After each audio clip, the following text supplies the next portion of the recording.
Bonjour et bienvenue dans votre revue de presse du jour sur adonews.info. Le journal Le Quotidien revient sur l'affaire de la drogue qui chamboule la police et titre dans sa une « La boulette de la police ». Le journal précise que les autorités banalisent l'arrestation d'Ibrahima Dieng, l'agent d'Ocurtis.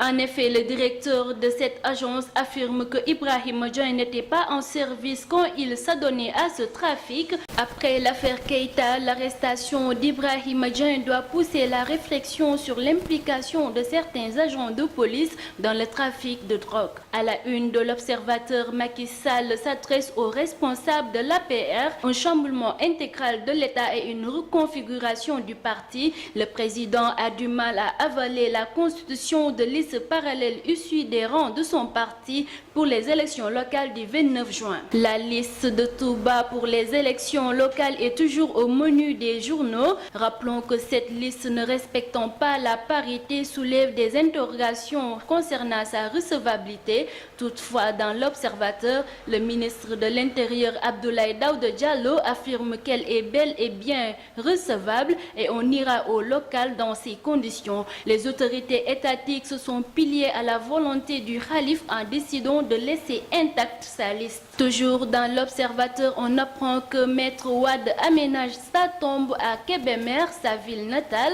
Abdoulaye Wade compte se reposer après sa mort dans le cimetière où sont enterrés ses parents. L'As, le quotidien, revient sur le procès de Karim et annonce qu'un face-à-face entre le fils de Wade et Albouri Ndao est prévu le 22 mai au tribunal.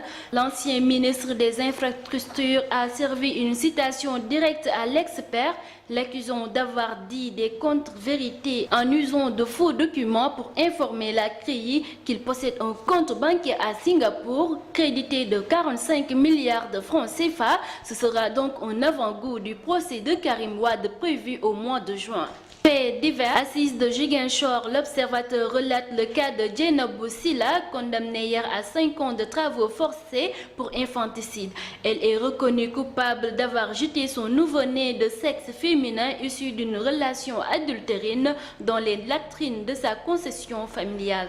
Dans ses confessions, l'accusée affirme qu'elle a été possédée par sa... Terminons par le sport. Le quotidien nous apprend que les attaquants sénégalais Sadio Mané et Diafra Sakho font partie de la liste des 10 joueurs africains les plus brillants dans leur saison européenne 2013-2014. Sadio Mané est champion d'Autriche avec le Red Bull alors que Diafra Sakho a permis à son équipe, le FC Metz, de retrouver la Ligue 1 française. C'est tout pour votre revue de presse du jour sur adonews.info.